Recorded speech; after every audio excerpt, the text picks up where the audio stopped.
அஸ்ஸலாமு அலைக்கும் வரஹ்மத்துல்லாஹி வபரகாத்துஹு. புகழ் அனைத்தும் இறைவன் ஒருவனுக்கே.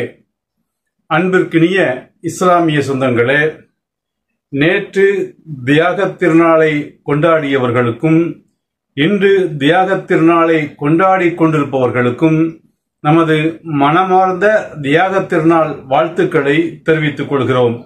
குறிப்பாக நமது சேனலை சப்ஸ்கிரைப் செய்திருக்கக்கூடிய அனைத்து நல்லுள்ளங்களுக்கும் நம்முடைய மனம் நிறைந்த தியாகத் திருநாள் வாழ்த்துக்களை அறிவித்துக் கொள்கிறோம். குல்லு ஆமின் வ அன்தும் பிகைர். ஆண்டு முழுவதும் நீங்கள் செழிப்புடனும் நலமுடனும் அமைதியுடனும் நிம்மதியுடனும் வாழ்வதற்காக வல்ல இறைவனிடம் கையேந்துகிறேன். அன்பிற்குரியவர்களே, நாம் இந்த மகிழ்ச்சியான நாளில் இருக்குகின்ற பொழுது நம்முடைய சகோதரர்கள் சிலர்கள் காசாவில் வாழ்ந்து கொண்டிருக்கிறார்கள். அவர்கள் போர் முனையில் வாழ்ந்து கொண்டிருக்கிறார்கள். பிரேசிலுடைய ஒரு ஈத் பிறநாள் உரையில் பிரேசிலுடைய ஒரு இமாம் சொல்லக்கூடிய ஒரு செய்தியை தான் நானும் உங்களுக்கு சொல்றேன். இன்னைக்கு என்ன செய்தின்னு அவர் அழகாக சொல்றாரு. இது தியாகத் திருநாள். தியாகத் திருநாளை நாம் கொண்டாடி கொண்டிருக்கிறோம். இந்த தியாகத் திருநாள்ல நான் எப்படி தியாகம் செய்ய வேண்டும், நாம் நம்மை இறைவனுக்காக எப்படி அர்ப்பணிக்க வேண்டும் என்ற பாடத்தை படிப்பினையை காசா உலகிற்கு கற்பித்திருக்கிறது. இப்படிதான பல்லாயிரக்கணக்கான உயிர்களை பறிகொடுத்து பல்லாயிரக்கணக்கானோர் இது காயமடைந்து உணவில்லாமல் உடையில்லாமல் வீடு இல்லாமல் அந்த புனித தலத்தை மீட்பதற்காக இஸ்லாத்தினுடைய மூன்றாவது ஹரமாக இருக்கக்கூடிய மூன்றாவது புனித தலமாக இருக்கக்கூடிய பைத்துல் முகத்தஸை மீட்பதற்குரிய போர், அந்த பைத்துல் முகத்தஸினுடைய அந்த சுற்றுப்புறங்களை சுற்றி இருக்கக்கூடிய ஆக்கிரமிக்கப்பட்டிருக்கக்கூடிய இடங்களை மீட்பதற்குரிய போரில் அந்த மக்கள் மிகப்பெரிய தியாகத்தை செய்திருக்கிறார்கள், மிகப்பெரிய அர்ப்பணத்தை செய்திருக்கிறார்கள்.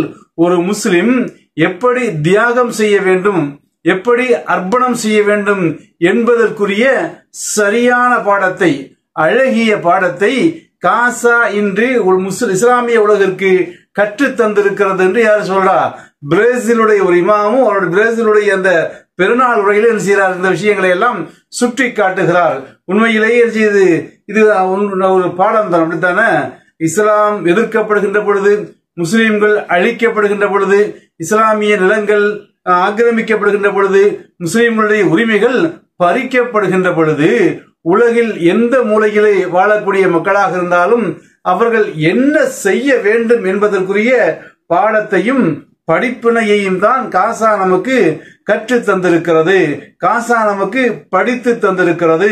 அன்பிற்குரியவர்களே, நாம் நிம்மதியாக புத்தாடைகள் அணிந்து நல்ல உணவுகளை சமைத்து பெருநாளை கொண்டாடி கொண்டிருக்கக்கூடிய இந்த நேரத்தில் காசாவில் உள்ள மக்களும் பெருநாளை செய்யறாங்க, கொண்டாடுறாங்க. இதோ நீங்க பார்க்கக்கூடிய இந்த வீடியோல இது அந்த நம்ம நாடுகள்ல கொஞ்சம் வெளிச்சம் வந்த பிறகு பெருநாள் தொழுகைகளை கொண்டாடுறோமா இல்லையா? அங்கே அதாவது முழுமையான வெளிச்சம் வருவதற்கு முன்னால ஃபஜ்ர் தொழுகையை தொடர்ந்து பெருநாள் தொழுகைக்கு செல்வதற்காக மக்கள் தயாராகி விடுவார்கள். அந்த அடிப்படையில தக்பீர் முழக்கத்துடன், அதாவது காரினுள் சூழ்ந்து இருக்கக்கூடிய அந்த நிலைமையில், அப்படிதான் அங்கே இல்ல மின்சாரம் இல்லை, எந்த விதமான வெளிச்சமும் இல்லாத நிலையிலேயே இருட்டில் செய்யறாங்க. தக்பீர் முழக்கத்தோடு அந்த தொழுகை நடைபெறும் இடத்தை நோக்கி செல்லக்கூடிய அந்த காட்சிகளைத்தான் இந்த வீடியோ விளக்குகிறது. அது மாதிரி காசாவினுடைய பல இடங்களில் தொழுகைகள் நடத்தப்பட்டது. எங்க இடிந்த மஸ்ஜிதுகள் வளாகத்துல, அங்க ஏராளமான மஸ்ஜிதுகள் இந்த பாசிச சியோனிச படைகளால் இடிக்கப்பட்டிருக்குது இல்லையா? அந்த இடிக்கப்பட்டிருக்கக்கூடிய மஸ்ஜிதுகளுக்குள்ளும் அந்த வளாகத்திலும் அந்த மக்கள் செய்யறாங்க பெருநாள் தொழுகையை நிறைவேற்றிய காட்சிகளை விளக்கும் ஏராளமான வீடியோக்களும் படங்களும் வந்து கொண்டிருக்கிறது. அவைகளில் சிலதை தான் நீங்க பார்த்து கொண்டிருக்கிறீர்கள்.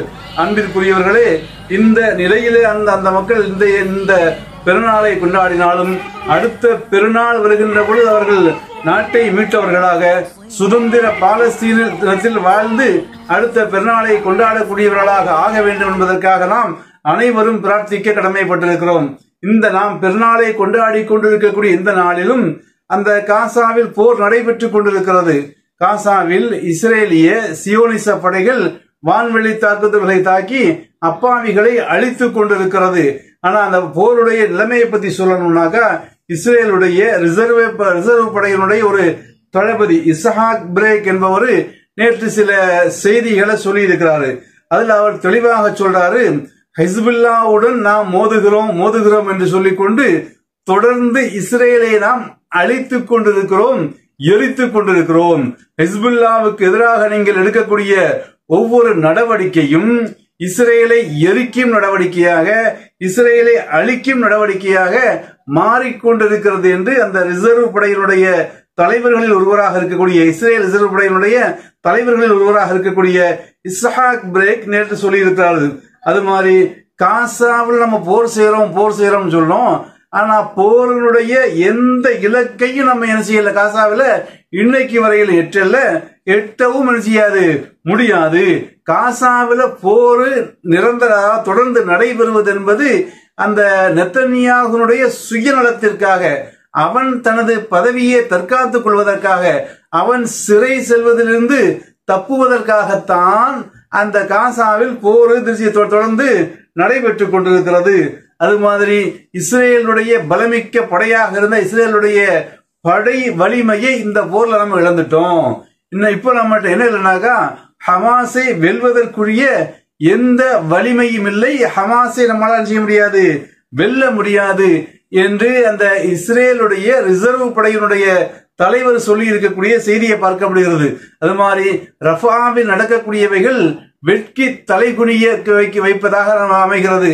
ரஃபாவில் நம்ம என்ன செய்யல, ஹமாஸோடு முறையான போரை நடத்தவில்லை.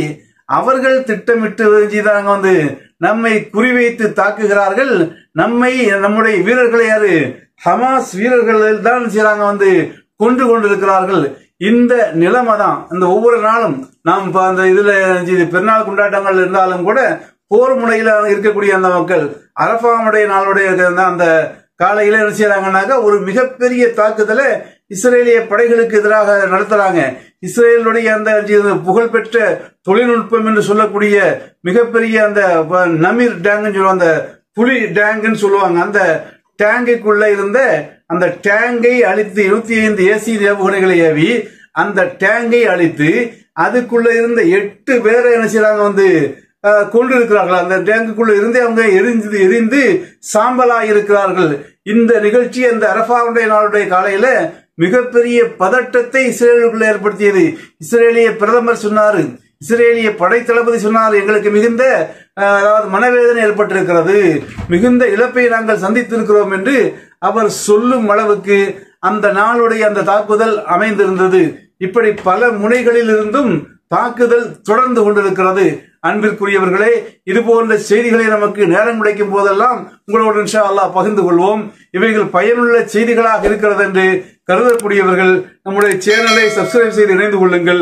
உங்கள் நண்பர்களுக்கும் தோழர்களுக்கும் அறிமுகம் செய்யுங்கள் என்று கேட்டு விடைபெறுகிறேன். வாஹிரு தஅவானா அல்ஹம்துலில்லாஹி ரப்பில் ஆலமீன்.